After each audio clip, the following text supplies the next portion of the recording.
अच्छा, तुमको पता है जैसे तुम्हारा इंटरमीडिएट का सिलेबस हो चुका है, और इंटरमीडिएट सिलेबस होने के बाद सबसे ज़्यादा की important thing is how to prepare.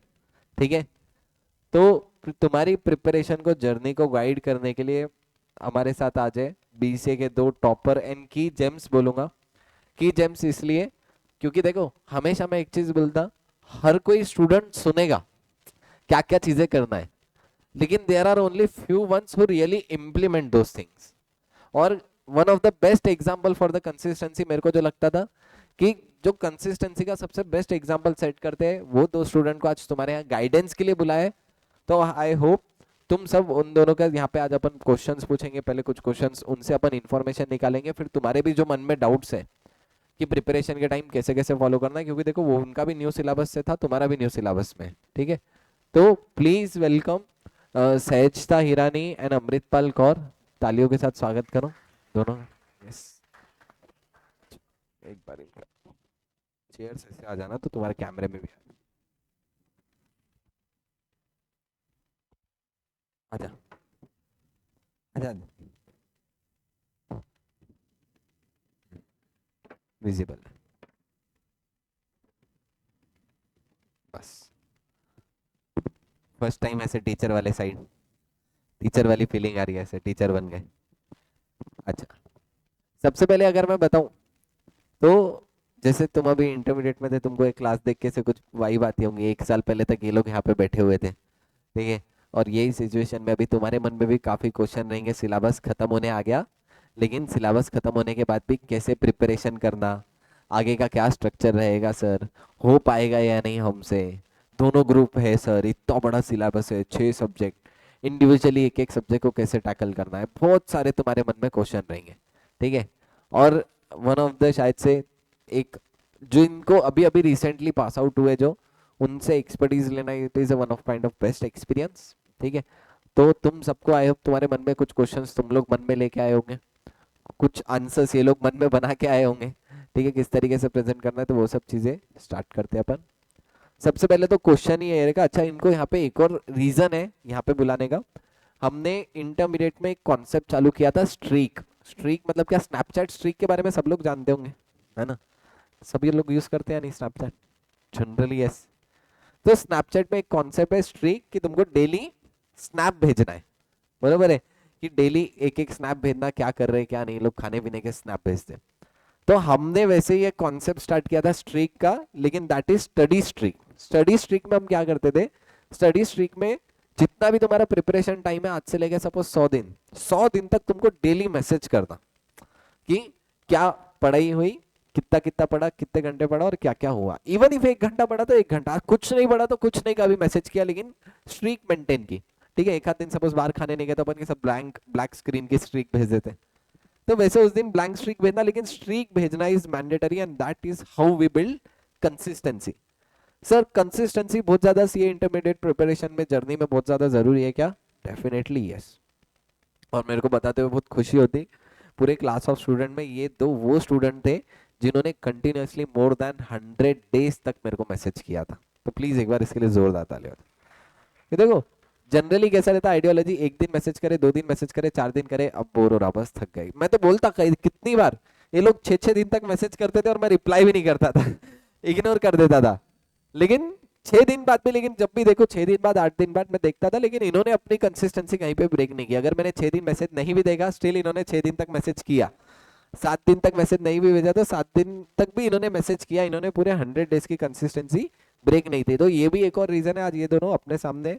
और अगेन इनका जो एकेडमिक्स का स्कोर वगैरह ये सब तो तुमको ऑलरेडी पता ही है, वो सब मेरे को शायद से इलाबरेट करने की जरूरत भी नहीं है। ठीक है, दोनों का one of the best score था, और फर्स्ट अटेम्प्ट में बोथ ग्रुप्स ये इंटरमीडिएट क्लियर करना, और मोस्टली इनको शायद से मोस्ट ऑफ द सब्जेक्ट में exemptions, best score in intermediate. और सहजता का तो कुछ 6 मार्क या 8 मार्क से ही सी इंटरमीडिएट का रैंक भी मिस आउट हुआ था। ठीक है, तो यानी वन ऑफ द बेस्ट जो तुम्हारे सामने एग्जाम्पल सेट कर सकते हैं वो आज सामने। फर्स्ट ऑफ ऑल हमारा क्वेश्चन ही यही रहेगा कि अभी जैसे सिलेबस इनका भी खत्म हो गया, तुम्हारा सिलेबस भी खत्म हुआ था, तो over the period of time overall strategy क्या थी, क्या क्या टारगेट थे तुम्हारे क्लास खत्म होने के बाद, और ओवरऑल ये 3 महीने तुमने कैसे प्लान किया था, दोनों को अपन वन बाय वन आंसर करेंगे। ठीक है, जैसे सर ने पहले तो स्ट्रीक का बोला है, तो अगर हम एक दिन मैसेज भी नहीं करते थे ना, सर खुद से मैसेज करते थे कि आज क्यों नहीं पढ़े, क्या पढ़े, क्यों मैसेज नहीं आया, ऐसे सब। तो वो तुम अगर सोच रहे हो ना कि हम मैसेज करना है नहीं, तो वो ना एक प्रेशर रहता कि हाँ मुझे बताना है किसी को कि मैंने कितना पढ़ी बोल के। तो उस हिसाब से तुम रोज मैसेज करो कि हाँ मेरे ऊपर कोई तो ध्यान दे रहा कि मैं पढ़ रही या नहीं। और अब तुम्हारे जैसे जल्दी खत्म हुआ सिलेबस हमसे, तो हमारा थोड़ा लेट हुआ था, तुमको और भी टाइम है, और तुम्हारे जीएसटी के लेक्चर्स भी पेंडिंग है, तो वो एक एक करके करो फिर तुम।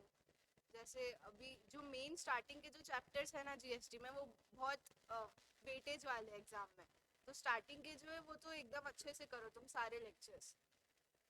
और डेली भी, अब जैसे राउंड्स होंगे तुम्हारे, तो जैसे अकाउंट्स है या कुछ भी है, तो तुम खुद के डेली टारगेट सेट करो कि मुझे इतने लेसन्स करने हैं और इतने लेसन्स करने हैं, उस पर फोकस करो। ये मत सोचना कि अभी राउंड्स में जितने लेसन्स आ रहे मेरे को पूरे करके जाने। खुद का परफेक्ट करने का सोचो कि अगर तुम अभी एक लेसन परफेक्ट कर रहे, मेरे को नेक्स्ट टाइम जब वो रिविजन करूंगी उतना टाइम नहीं लगना चाहिए, उस हिसाब से। और नोट्स तुमने बनाए सब, वो नोट्स रेफर करो। तुमको ऐसी प्लानिंग करनी है कि तुम 1.5 डेज में कितना कवर कर सको सारे लेसन्स, तो उसको कट शॉर्ट करते रहो सारे, कि मैंने इतने क्वेश्चंस इंपॉर्टेंट टिक करके रखे, अब उसमें भी बाइफरकेट करके और कम क्वेश्चंस करूंगी, ये मेरे को मेन देख के जाना है, क्योंकि इसमें अलग ही कुछ तो एडजस्टमेंट है जो मेरे को समझती नहीं। और मेन तुमको जो स्टडी पीरियड रहता है उसमें अपनी हेल्थ पे फोकस करो, ऐसा कुछ भी बाहर का मत खाओ कि तुम्हारी हेल्थ खराब हो। मतलब ऐसा मन किया तो घर पे खाओ या कुछ भी, लेकिन मेन हेल्थ पे फोकस करना, क्योंकि बहुत लोग की फिर तबीयत खराब होती बाहर का खाने से, और उसमें बहुत दिन तुम्हारे वेस्ट होते हैं।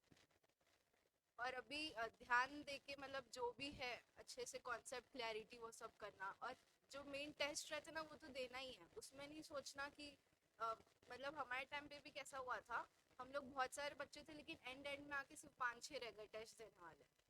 क्योंकि क्या सोचते तुम कि मेरा सिलेबस बाकी है, टेस्ट देने से अच्छा मैं घर पे बैठ के सिलेबस कंप्लीट करूँ, तो वो एकदम गलत थॉट है। तुम जितने राउंड्स देंगे ना तुमको उतना समझेगा कि मैं कौन सी चीज़ में वीक हूँ, कौन सा लेसन मेरे को नहीं आ रहा, वो करो। और अभी एंड एंड में जो तुम्हारे चैप्टर्स हुए सब्जेक्ट्स के जो अभी खत्म हो रहे, तो तुमने वो अच्छे से किए भी नहीं होंगे मॉड्यूल से या कुछ, तो पहले उस पर फोकस करो कि वो तुम्हारा कंप्लीट हो, उसको छोड़ मत देना तुम। यानी आइडियली अगर मैं समराइज करूं, तो सबसे पहले फर्स्ट की इम्पोर्टेंट आउटलुक निकल के आता है कि कहीं ना कहीं मेरे को भी आज याद है, शायद से तुम्हारा सिलेबस 14 या 13 फेब के आसपास खत्म हुआ था कंप्लीट, जिसमें मेरा भी ऑडिट का 15 दिन, 16 फेब, ठीक है, टू बी प्रिसाइज, ठीक है, क्योंकि मैं हमेशा बोलता था क्लास में अमृतपाल को ऐसे हर एक डेट ज़्यादा अच्छे से याद रहती है, ठीक है। तो आइडियली शायद से 16 फेब के अकॉर्डिंग खत्म हुआ था।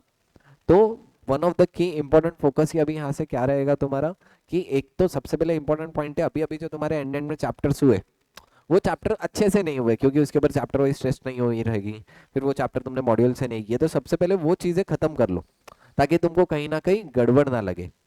सेकेंड थिंग, एक और एक आउटलुक निकल गया है कि जब भी 3 महीने का तुम्हारे पास प्रिपरेशन टाइम है, ये 3 महीने में तुम्हारा की फोकस क्या रहना चाहिए, ये 3 महीने में अपना की फोकस रहना चाहिए भाई, जितने भी चीजें हैं मेरे को कंसाइज करके इस तरीके से कंसाइज करना है कि मैं उसको 1.5 डेज में प्रेजेंट कर सकूं।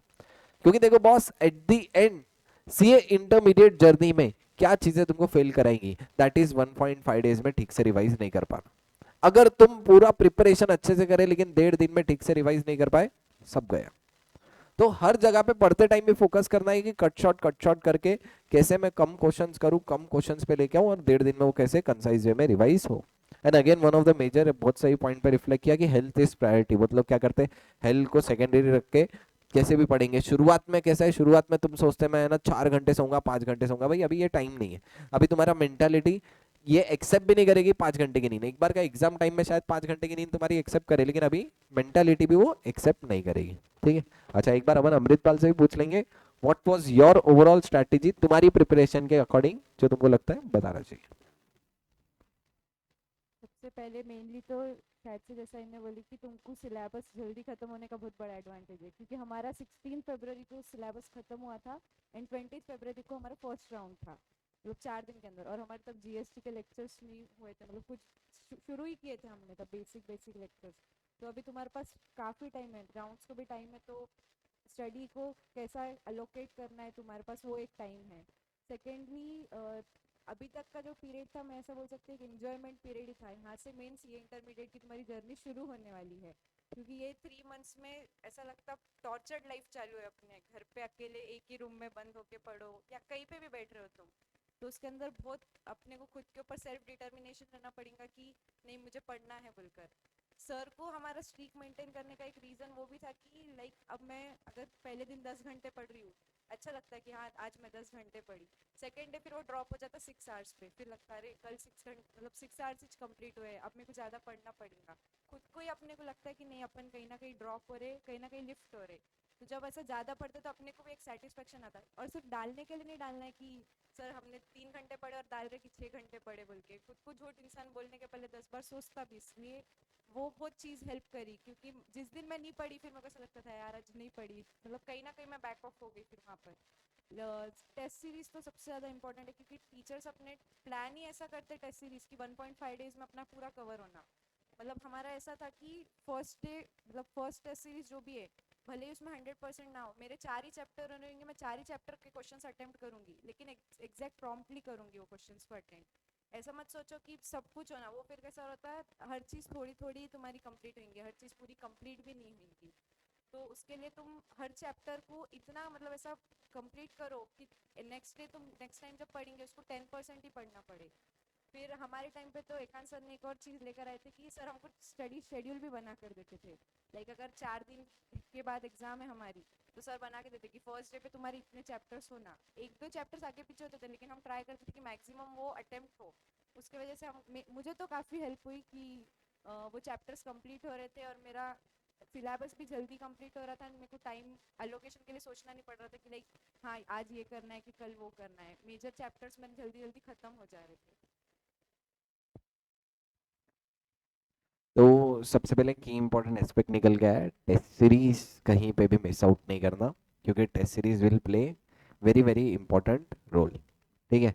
अच्छा, मैसेज स्ट्रीक के ऊपर तो we will elaborate in detail, लेकिन जैसे कि इन्होंने कहा एक चीज़ बहुत अच्छी बताई है, time table. Yes definitely, actually कैसा था इनके टाइम, मैंने जस्ट एडवांस अकाउंट का तो सबको बना के दिया था। मतलब ओवरऑल मैंने यूट्यूब पे भी डाला, हर जगह पे एडवांस अकाउंट का 3 दिन 4 दिन 8 दिन और 12 दिन ऐसे 4 अलग अलग प्लानर बना के दिए थे इनको। लेकिन उसके बाद से ये लोग मेरे पीछे पड़ते थे। सपोज मॉर्निंग में एग्जाम हुई, तो ये लोग एग्जाम होते ही शायद से 10 से 1 इनकी एग्जाम रहती थी, और 1 बजे ये लोग मेरे पास आके बैठ जाते थे कि सर अब अगला इनकम टैक्स है। बोलता था मेरे को इनकम टैक्स का कुछ भी नहीं मालूम। ये बोलते सर चैप्टर हम बताते, आप सिर्फ टारगेट डिसाइड करके बता दो।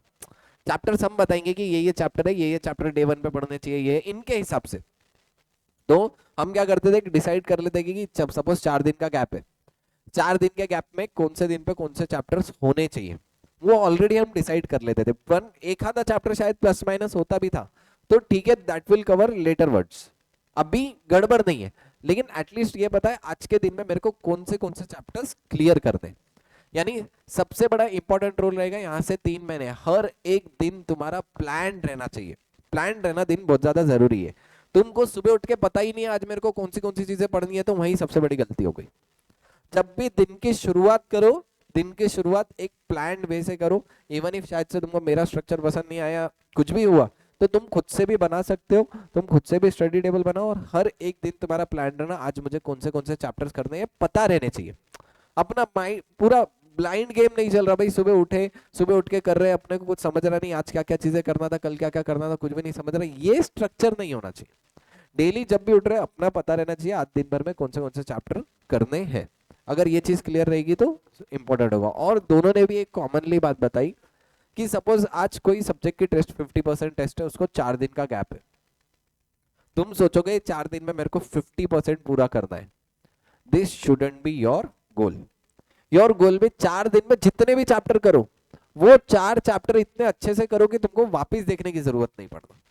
भले ही 4 दिन में 50% सिलेबस है, तुम 40% 30% ही करके जाओ, 30% पे ही एग्जाम लिखो, लेकिन वो 30% इतने अच्छे से करो कि बाद में वो 30% वापिस से तुमको उसके ऊपर एफर्ट डालना ना पड़े।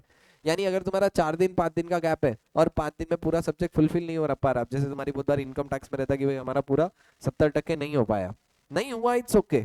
जितना हुआ उतना तुमको क्या करना है, अच्छे से करना है, जितना अब तक का फोकस था, अब तक जितने भी पहले पॉइंट थे उतना अच्छे से करना। बाद में आगे दूसरी चीजों के बारे में सोचना है कि किस तरीके से कौन सा चैप्टर बच गए, और वो चैप्टर में भी नेक्स्ट टाइम हम 100 मार्क्स की जब टेस्ट सीरीज होंगी तब रहना। अगेन मैं तुमको अगर एक ब्रीफली बताऊं तो इनके टाइम पे 3 राउंड्स हुए थे, बरोबर है, 3 राउंड हुए थे, एक राउंड 50% और 2 राउंड 100%। लेकिन तुम्हारे टाइम में अभी कोई टाइम है तो वी आर टेकिंग 50% के 2 राउंड्स और 100% के 2 राउंड्स, आइडियली एक राउंड बढ़ गया, यानी जो तुम्हारा पार्ट बच भी जाएगा वो सिस्टमैटिकली और स्ट्रैटेजिक वे में तुम्हारा कवर भी होने वाला है, तो वो चीज की टेंशन नहीं है। बोलो बराबर। अच्छा, again one of the major question, कितने घंटे स्टडी एवरेज बेसिस पे करनी चाहिए तुम दोनों के अकॉर्डिंग, कि डेली इतने घंटे, तुम सबके मन में रहेगा डेली पढ़ना कितने घंटे, ठीक है। तो कितने घंटे पढ़ना, सपोज तुम 10 घंटे बैठे तो कितना तुम्हारा एवरेज निकल के आता था, मतलब 10 घंटे बैठ के क्या 10 घंटे ही पढ़ाई हुई, 10 घंटे बैठे तो इफेक्टिव स्टडीज कितनी है और कितने घंटे बैठते थे, तुम एफर्ट कितने के लिए लगाते।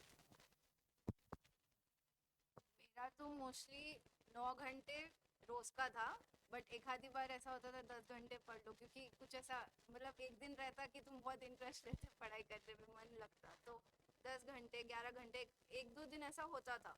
बट तुम मेक श्योर करो कि तुम 8 या 9 घंटे तो रोज पढ़ ही रहे हो, उससे कम जाने का मत कोशिश करो। अगर किसी दिन तबीयत खराब हुई या मन ही नहीं लग रहा पढ़ने का तो ठीक है 6 घंटे समझ सकते, बट उससे भी कम मत करो।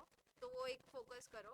और ऐसा नहीं है कि तुम तुम्हारी नींद सेक्रीफाइस करके अभी से ही 12-12 घंटे पढ़ो, वो कुछ काम में नहीं आता। नींद मेन, मेरा तो ऐसा भी नहीं होगा कि मैं कोई भी दिन 7 घंटे से कम सोई, वो एक बार फोकस करो।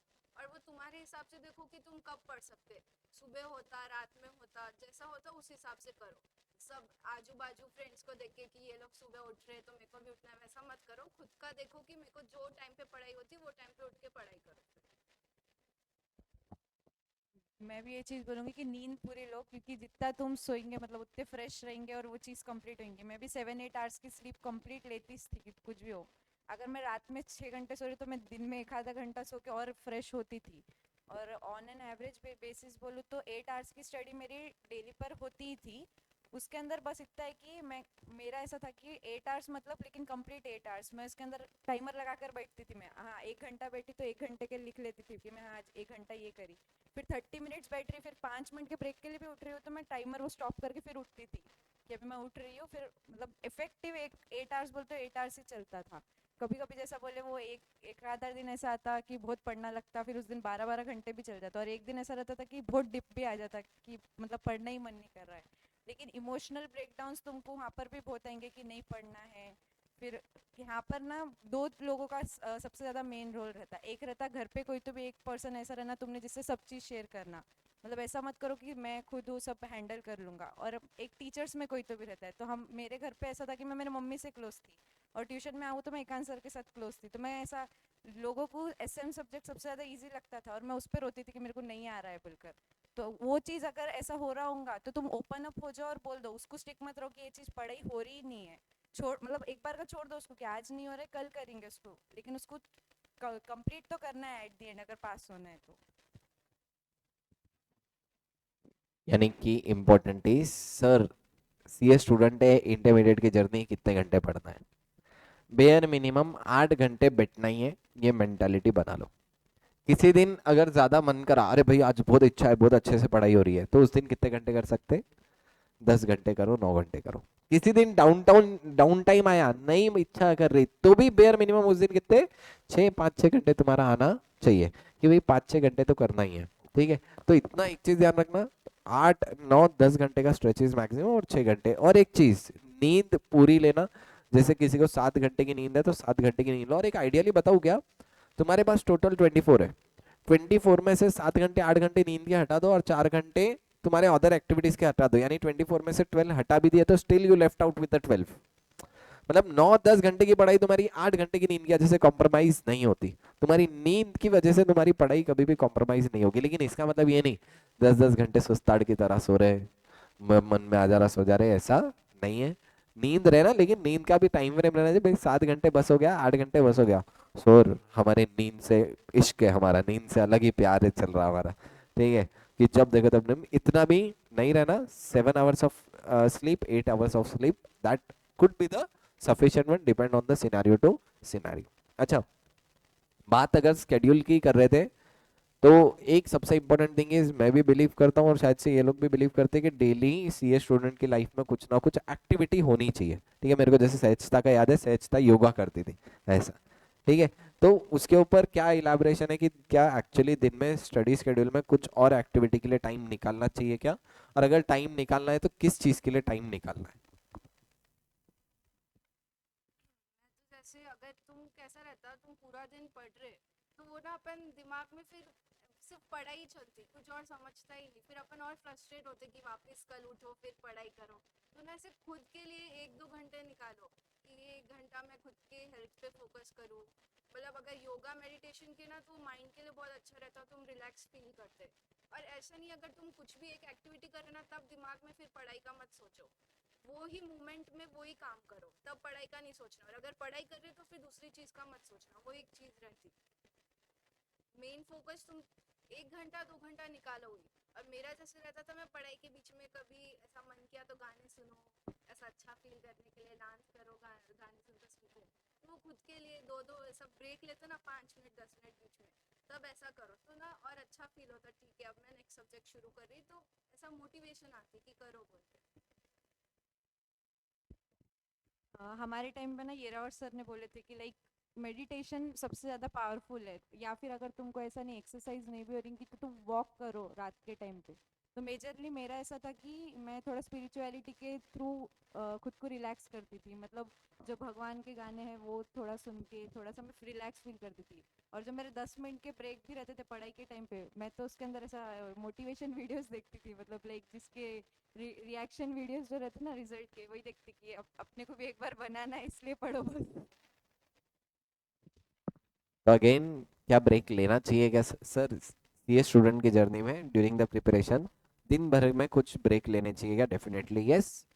कोई ऐसी एक्टिविटी हॉबी जो तुमको अच्छी रहती रहेगी, that hobby should be continued, may be it be health. और मैं एक चीज हमेशा बोलता, देखो तुम दिन भर पढ़ाई करते बैठ के, तो जब ब्रेक ले रहे हो 15 मिनट तब भी बैठ के मत रहो। ठीक है, तो ऐसा हो सकता है तुम्हारा साइंटिफिकली है ये बॉडी की एसिडिटी लेवल बढ़ जाएगी। इससे बेटर जो 15 मिनट का भी ब्रेक लिए वॉक करो, या तो सिंपली कुछ नहीं होता sir meditation yoga, that is अगर आता है ठीक है, मन लग रहा है ठीक है, नहीं तो otherwise simple thing simple strategy भी तुम क्या फॉलो कर सकते हैं कि भाई गाने लगाए 15 मिनट वॉक करके आ गए, गाने लगाए 15 मिनट, बेयर मिनिमम इतना तो करना ही चाहिए। दिन में 2 टाइम मैं मानता हूँ, एक टाइम मॉर्निंग में एक टाइम इवनिंग में, 2 बार वॉक करो।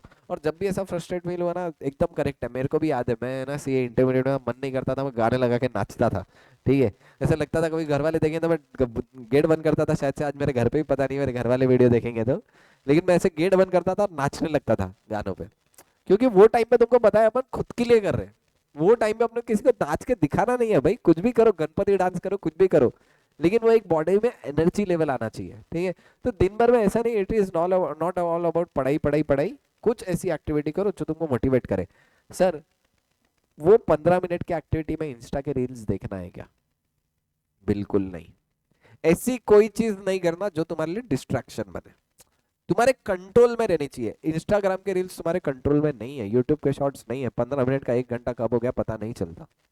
तो एक्टिविटी इस तरीके की सेलेक्ट करो जो तुमको मोटिवेट करे, ना कि डिस्ट्रैक्ट करे। There is very difference between distraction and motivation. किसी से बात भी करते हो, ठीक है, बहुत सारे रहेंगे तुम्हारे आजू बाजू में दोस्त वगैरह, मम्मी घर पे, किसी से भी बात करो, तो वो तुमको मोटिवेट करे, डिस्ट्रैक्ट नहीं। मतलब 15 मिनट बात करना और 5 मिनट टाइम पास कर लेके आऊंगा, ऐसा नहीं। 15 मिनट बात करनी, स्ट्रिक्टली 15 मिनट बात करे, तुमने बताया, 20 मिनट बात किया, बताया, अपना हो गया, खत्म, दैट्स इट। तो कुछ भी ऐसी एक्टिविटी करो जो तुमको मोटिवेट करनी चाहिए, ना कि डिस्ट्रैक्शन रहना चाहिए। अच्छा, इसके बाद अपन क्या करेंगे, सब्जेक्ट वाइज ब्रेकअप कर लेंगे। ठीक है, सब्जेक्ट वाइज जैसे पहले अकाउंट्स का क्या था, अकाउंट्स के बारे में, मतलब अकाउंट्स के सब्जेक्ट के रिगार्डिंग किस तरीके से तुमने प्लानिंग की थी अकाउंट्स में, अकाउंटिंग स्टैंडर्ड और अकाउंट्स दोनों भी। अकाउंट्स के अंदर मेनली तो जैसा अब एएस से शुरू करूंगी, तो एएस के अंदर जो सर के जो नोट्स थे क्वेश्चन बैंक थे, मैं उसके बाहर कहीं गई नहीं, मॉड्यूल भी नहीं पढ़ी एक्चुअली। जितने सर के क्वेश्चन बैंक और नोट्स थे उतना ही कंप्लीट, ना मैंने खुद के कुछ नोट्स बनाए थे, कुछ भी नहीं, सिर्फ एएस बोलते हो सर के नोट्स एंड क्वेश्चन बैंक से ही स्टिक थी मैं। मॉड्यूल क्योंकि मॉड्यूल भी सारी कवर्ड थी उसके अंदर, अपने को एक्स्ट्रा दिमाग लगाने की ज़रूरत ही नहीं थी। और रिलेटेड टू अकाउंट्स, जैसा कि अब दिनेश सर का जो अकाउंट्स है उसके अंदर प्रैक्टिकलिटी ज़्यादा है, तो उसके अंदर मैंने एक आधा क्वेश्चन ऐसा था कि मेरे वर्ड्स में मैंने हिंदी में, जैसे अपने को याद नहीं आता बाद में इन्वेस्टमेंट अकाउंटिंग में कैसा कहाँ से लेना है क्या करना है, तो वो मैंने हिंदी में एक बार लिख के रखा था कि ऐसा करना है। तो शॉर्ट नोट्स थोड़े से मैंने प्रिपेयर किए थे, लेकिन मॉड्यूल पे मेरा पूरा फोकस था। एंड जो सर के नोट्स थे उसमें से मैंने इंपॉर्टेंट क्वेश्चंस मार्क किए थे कि हाँ ये 4 एकदम मोस्ट इंपॉर्टेंट क्वेश्चंस है, सिर्फ यही सॉल्व करने हैं जब भी एग्जाम के पहले। ऐसा नहीं कि सारे क्वेश्चंस पूरे हर टाइम सॉल्व करूंगी, एक बार पूरा सॉल्व किया है तो उसके अंदर से तुम बाइफरकेट कर लो कि हाँ ये इंपॉर्टेंट है तो ये सॉल्व करना है, ये लास्ट डे पे तो तुमने पढ़ना ही है, ऐसा टाइप्स। और मैंने ऐसा बोली भी थी कि अभी जैसे एएस है तो तुमको पता है कि कौन से क्वेश्चंस उसमें इंपॉर्टेंट है, तो अभी अगर तुम फर्स्ट टाइम उसको ले रहे तो तुम वो क्वेश्चन अच्छे से सॉल्व करो। ऐसा ऊपर से क्वेश्चन ऊपर से आंसर देख के मत करो, क्योंकि जब तुम राउंड्स में एग्जाम में सॉल्व करेंगे ना तो वो तब डिफिकल्ट जाता। जो जो मेन है वो लिख के सॉल्व करो प्रैक्टिकल के, तो वो तुमको समझता कि हाँ मैं ये फॉर्मूला गलत लगाई या मेरे को ये चीज़ समझी नहीं अच्छे से। और जैसे इसने भी बोली कि हिंदी में लिखते थे, तो तुम खुद की लैंग्वेज में लिखो कि ये क्वेश्चन का मतलब ये हो रहा, क्योंकि बहुत बार ना तुम क्वेश्चन एक बार क्लास में देखे तो समझ जाता, बाद में खुद पढ़ने बैठे ना तो याद नहीं आता कि उसमें था क्या, तो वो खुद से लिखे आला है वो पढ़ो।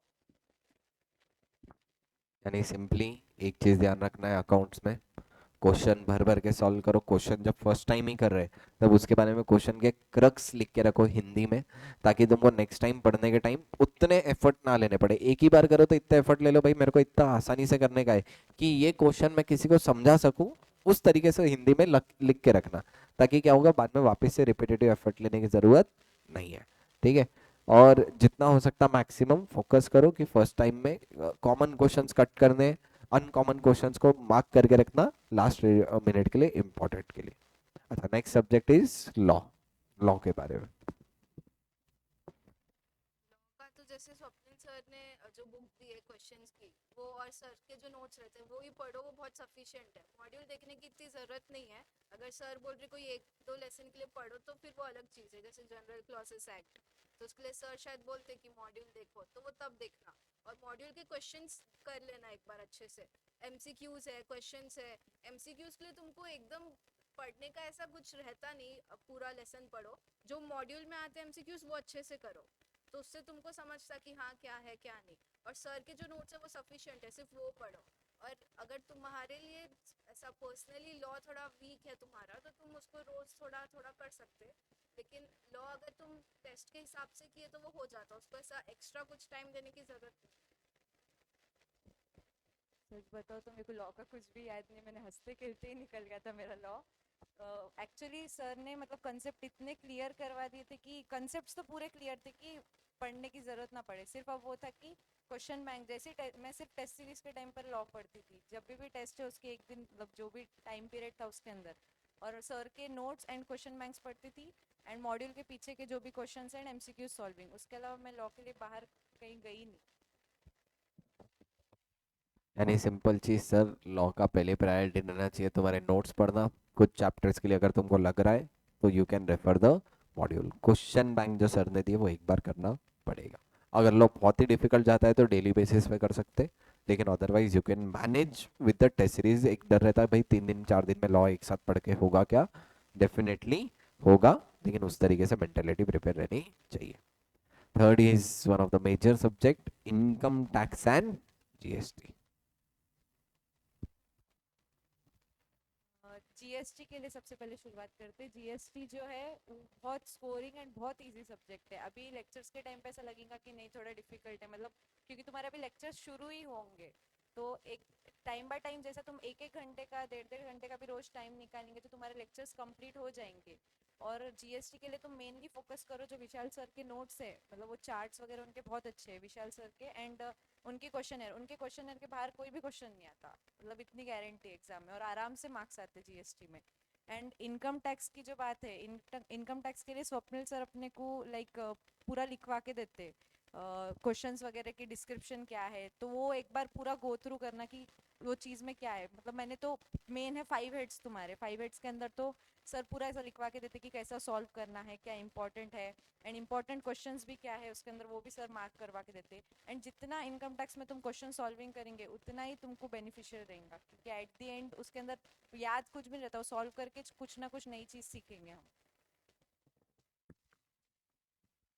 तो जैसे जैसे अमृतपाल ने बोली विशाल सर के, तो वो सफिशिएंट है। तुम वो क्वेश्चंस अच्छे से करो तो वो तुम्हारा हो जाता है। और सर का ना लास्ट में ऐसे ना पूरा कंबाइन क्वेश्चंस भी है, तो वो भी करना अगर टाइम रहा जैसे भी तुम्हारे पास, तो उससे तुमको सब पूरा ऐसा ओवरऑल पूरे लेसन्स आ जाते हैं उसमें।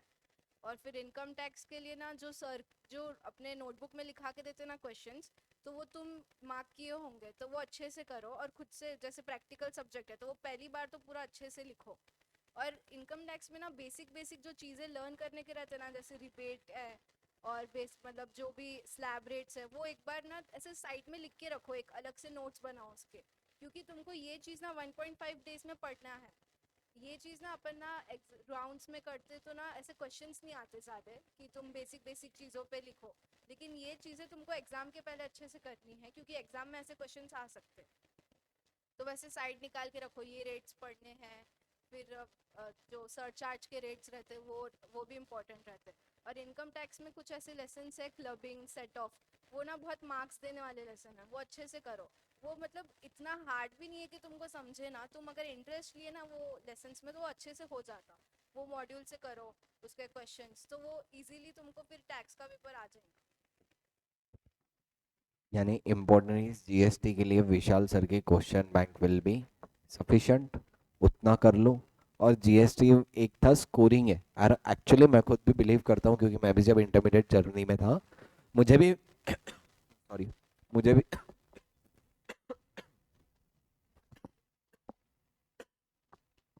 सॉरी, मुझे भी पर्सनली फील होता था कि जीएसटी इज मोर स्कोरिंग। तो जीएसटी को ऐसे पीछे छोड़ मत देना कि टफ जा रहा टफ जा रहा टफ जा रहा, जीएसटी को भी साथ में करते रहो। तो एट द एंड क्या हो जाएगा, तुम्हारे को जीएसटी भी स्कोरिंग लगने लगेगा। और सेकंड थिंग, इनकम टैक्स में भी जो इंपॉर्टेंट प्रोविजन है उसके अलग से नोट बना के रखो, ताकि अगर एग्जाम को जा रहे 3 घंटे पहले क्या पढ़ना है, 3 घंटे पहले खाली इतना भी याद रहेगा कौन से रिबेट है, कितना क्या है, किसकी लिमिट्स क्या है, जो इंपॉर्टेंट न्यूमेरिकल्स वाले जहाँ भूलने के चांसेस है, वो अगर तुम अलग से कोई साइड पेज पे मेंटेन करके रखोगे, तो उससे बेनिफिट क्या होगा, ये सब चीजें तुमको एग्जाम के 1.5 दिन पहले काम आएगी, अच्छे से टैकल करने में और रिवाइज करने में। और एक बात बताऊंगा, इनकम टैक्स जीएसटी में सबसे टफेस्ट पार्ट ही यही है कि 1.5 दिन में रिवाइज हो पाना। क्योंकि इट इज इटसेल्फ ये सब्जेक्ट 100 मार्क्स को रहने चाहिए, लेकिन करिकुलम में है 50-50 मार्क्स को। तो इसमें सबसे इंपॉर्टेंट पॉइंट ये रहेगा कि how to tackle income tax GST. तो इसके लिए तुमका फोकस ये रहना चाहिए कि भाई 1.5 दिन में मेरे को क्या क्या करना है। अगर वो 1.5 दिन वाला पार्ट क्लियर है तो ऑटोमेटिक तुम्हारी चीजें बनते रहेगी, है ना। Next subject is costing. तो कॉस्टिंग के बारे में जाने। कॉस्टिंग का तो मतलब क्लास टू क्लास जैसे भी सर टेस्ट लेते हैं उसके हिसाब से करो। और मैंने तो ऐसे क्वेश्चंस निकाल के भी रखी थी इम्पोर्टेंट, पहले से ही मार्क करके कि ये अलग कॉन्सेप्ट है, इसका तुमको क्वेश्चन करना ही है। तो तुमने वो भी निकाले होंगे। अभी मेन वही क्वेश्चंस पे फोकस करो। ऐसे नहीं कि एकदम स्टार्टिंग से जाके एकदम इजी वाले क्वेश्चंस तुम सॉल्व कर रहे हो, वो मत करो। ऐसा एक क्वेश्चन निकालो जिसमें सारे तुम्हारे एडजस्टमेंट्स आ रहे, ये भी कॉन्सेप्ट के वो भी कॉन्सेप्ट के, तो वो अच्छे से सॉल्व करो तो तुमको समझता। और कॉस्टिंग में मैंने जैसे क्या की थी, पूरे फॉर्मूलाज हर लेसन वाइज उसको लिखी थी पेपर्स पे। तो मेरे को वो डिफिकल्ट गया ही नहीं राउंड्स में और टेस्ट के टाइम, कि मैं पूरा कॉस्टिंग मेरी नोटबुक निकाल के देखूँ। मैं सिर्फ मेरे पेजेस पढ़ती थी, मेरे पेजेस में मैं पूरा कॉन्सेप्ट लिखी और उसके फॉर्मूला लिखी, कुछ और देखने की ज़रूरत ही नहीं। तो तुम ये देखो कि तुम एटलीस्ट फॉर्मूला तो लिख के रखो। जैसे स्टैंडर्ड कॉस्टिंग है, वो सबको मोस्टली बच्चों को हार्ड जाता, तो वो हार्ड नहीं है, वो मेन है तुमको फॉर्मूला कैसे लर्न होता है, वो लॉजिक सर बताते क्लास में। अगर अभी तुमको समझना नहीं तो एक बार सर से पूछो, सर तुमको बताएंगे। ऐसा रट्टा मारने की चीज़ नहीं है वो, तुमको बस दिमाग लगा के सोचना है कि इसमें फॉर्मूला क्या है। तो स्टैंडर्ड कॉस्टिंग तुम्हारे लिए सबसे ईजी हो जाएगा वो चैप्टर। सिर्फ फॉर्मूला रखो और वही देखो, कॉस्टिंग में मेन वही इंपॉर्टेंट है। जैसा इन्हें बोली, मेन चीज़ तो है कि फॉर्मूलेज कॉस्टिंग के अंदर तुमको लर्न करना और कहाँ पे कैसे अप्लाई करना। उसके अंदर मैंने भी ऐसी की थी कि जहाँ पर भी मैं पढ़ने बैठती थी वहाँ पर मेरी वॉल पर पूरे फॉर्मूलेज लगे वाले थे कॉस्टिंग के, एंड इवन इनकम टैक्स के भी मैंने पूरे एक ही चार्ट मतलब वॉल पे मेरे लगा हुआ था कि लास्ट डे यही पढ़ना है। तो कॉस्टिंग के अंदर तुमको ऐसा करना है कि जो सर के नोट्स है एंड मॉड्यूल है वो मतलब पूरा सफिशिएंट है, उसके अलावा पेपर बाहर से पहले तो कहीं आएगा ही नहीं। तो जो भी तुम कर रहे इंपॉर्टेंट क्वेश्चंस ऐसे मार्क करो कि लास्ट डे पे राउंड्स में भी इवन तुमने वो क्वेश्चंस निकलने के पहले देखना ही चाहिए कि हाँ ये 5 क्वेश्चन ऐसे कि इसको देखना ही है हमको। मॉड्यूल में भी एक आधा क्वेश्चन ऐसा रहता है कि बहुत उसके अंदर एडजस्टमेंट्स अलग रहते हैं, कभी कभी पूरा क्वेश्चन नहीं देख के भी एक आधी एडजस्टमेंट ऐसी रहती है जो अलग रहती क्वेश्चन में, तो वो ऐसा मत करो कि पूरा क्वेश्चन ही इंपॉर्टेंट है, उसके अंदर वो लिख दो कि हाँ ये एडजस्टमेंट में, तुम लगे तो उसको समराइज कर दो कि हाँ ये एडजस्टमेंट में ये चीज़ है, और इतना ही पढ़े तो तुम्हारा वो क्वेश्चन पूरा कवर हो जाएगा। मतलब कैसा रहता है मॉड्यूल में तुम्हारे 4 क्वेश्चन है तो चारों क्वेश्चन सेम ही रहते हैं, बस उसमें एक आधी एडजस्टमेंट अलग रहेंगी, तो वो एडजस्टमेंट का तुम नीचे डिस्क्रिप्शन लिख दो। यानी सबसे important thing is formula. Formula के लिए तुम अलग से एक सेपरेट नोट्स मेंटेन कर सकते हो। और अगेन एक बहुत अच्छी बात थी कि फार्मूला जब भी पढ़ रहे हो फार्मूला को रटना नहीं है, उसके कॉन्सेप्ट याद रखना है कि ये किस कॉन्सेप्ट पे बना। अगर कॉन्सेप्ट नहीं आ रहा तो ये और सर के पास जाओ, डाउट पूछो। और अगेन मेरे को याद है आज भी कि ये लोग कॉस्टिंग में इतने डाउट निकाल के आते थे, ये और सर एक एक दो दो घंटे बैठ के इनके डाउट एक्सप्लेन करते थे। ठीक है, तो तुम परेशान करो ये और सर को कि सर हमारे इतने डाउट्स आ रहे, और बिंदास जाके कर सकते, लेकिन कब उतना माइन्यूट पॉइंट में फर्स्ट टाइम में उतना डिटेल में ले लेना, फर्स्ट टाइम में उतना डीप में पढ़ो कि बाद में प्रॉब्लम नहीं जाना। और जो इंपॉर्टेंट एडजस्टमेंट है, इंपॉर्टेंट क्वेश्चन है, इनिशियल फेज से मार्क करते जाओ। और फॉर्मूला के तो अलग से तुमको नोट्स ही बनाने which will help you to revise concisely in costing, है ना। तो फॉर्मूला के अलग से नोट्स बना सकते। और जो टफेस्ट चैप्टर है, टफेस्ट चैप्टर को सबसे इजीएस्ट बनाओ। जैसे स्टैंडर्ड कॉस्टिंग टफेस्ट है, लेकिन वही चैप्टर को तुमको सबसे इजीएस्ट बनाना है, क्योंकि अगेन ग्रुप 2 में मेरे हिसाब से वन ऑफ द सबसे major scoring subject is costing, ऐसा है। तो अगर ग्रुप 2 में तुम कॉस्टिंग को पीछे छोड़ रहे हैं, यानी तुम स्कोरिंग सब्जेक्ट को पीछे छोड़ रहे हैं। और आइडियली तुमको फिर पीछे नहीं छोड़ना है। फिर ग्रुप 2 का टारगेट सबसे इंपॉर्टेंट कौन सा होना चाहिए? कॉस्टिंग। भाई कॉस्टिंग में हमको स्कोर चाहिए, तो स्कोर मिस नहीं होना, इसलिए कॉस्टिंग वाला सब्जेक्ट अच्छे से करके जाना ही पड़ेगा, बरोबर है। नेक्स्ट सब्जेक्ट रहेगा one of the major subject, शायद इनको भी ऐसे रहता रहेगा, लेकिन वेरी इजी सब्जेक्ट है, इतना डरने की जरूरत नहीं, दैट इज ऑडिटिंग। ऑडिट तो ऐसा सबके लिए खौफ ही रहता हो एक तरीके से, क्योंकि एक तो एक पहले ही मतलब लोग भी अपने को बोलते थे कि नहीं ऑडिट हार्ड है, ऑडिट लर्न नहीं, और वो एक्चुअल में रहता ही है कि ऑडिट एट द एंड भूल ही जाते। तो उसके अंदर लाइक हमको ये सर ने ऐसा बोले थे कि जो भी चैप्टर है उसका तुम वीडियोस मतलब ऑडियो बनाओ 10 मिनट के, तुम्हारा पूरा चैप्टर कवर हो। मेरा ऐसा था, मैं ऑडिट रोज करती थी क्योंकि मेरे को ऑडिट याद ही नहीं रहता था, मैं सो रोती थी कि मेरे से ऑडिट, मेरे रट्टा मारने की चीज़ें होती नहीं थी जल्दी से। और ऑडिट में एट द एंड कहीं ना कहीं तुमको थोड़ा बहुत रट मारना ही पड़ता वो लाइंस वगैरह लाने के लिए।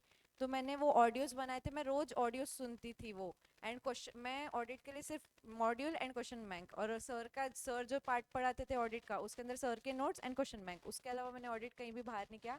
इतना है कि ऑडिट को लेकिन रोज तुमको करना ही पड़ेगा, एटलीस्ट आधा घंटा टाइम निकालो, मतलब डिपेंड्स कि तुम्हारा ऑडिट कैसा है। जैसा मैं, मेरे लिए 1 घंटा मॉर्निंग का फर्स्ट मेरा ऑडिट ही रहता था कि 1 घंटा मैं ऑडिट करूँ, उसके बाद ही कोई दूसरा सब्जेक्ट शुरू करूंगी। तुम लोग को ऑडिट रोज करना है ना, तो अपन क्या करते कि अभी जैसे मेरा कोई राउंड है, तो मैं सोचती कि मेरा ये तो सिलेबस खत्म ही नहीं हुआ, आज ऑडिट नहीं की तो जम जाएगा। वैसा मत करो, ऑडिट कंपलसरी करना है, मतलब आधा घंटा तो दो ही उसको। ये मत सोचो मेरा दूसरा सिलेबस बाकी है या ये सिलेबस बाकी, ऑडिट तो मेरे को आ जाएगा, वैसा मत करो। क्योंकि तुम अगर रोज करेंगे ना, वो कंसिस्टेंसी मेन मैटर करती है ऑडिट के लिए। भले ही तुमको क्लास में कितना समझता होगा, दैट इज डिफरेंट थिंग। तुमको वो जो लैंग्वेज है मॉड्यूल की, वो आना बहुत इंपॉर्टेंट है। अगर लर्न नहीं होता होगा तो लिख के करो, एक एक दो दो क्वेश्चंस लिखो रोज, तो उससे और अच्छा होगा। जो टेस्ट होते तो वो एक बार सर को दिखाओ जाके कि मेरी ये लैंग्वेज है, ये गलत लग रही क्या, या मैं सही से लिखी कि नहीं, वैसा करो।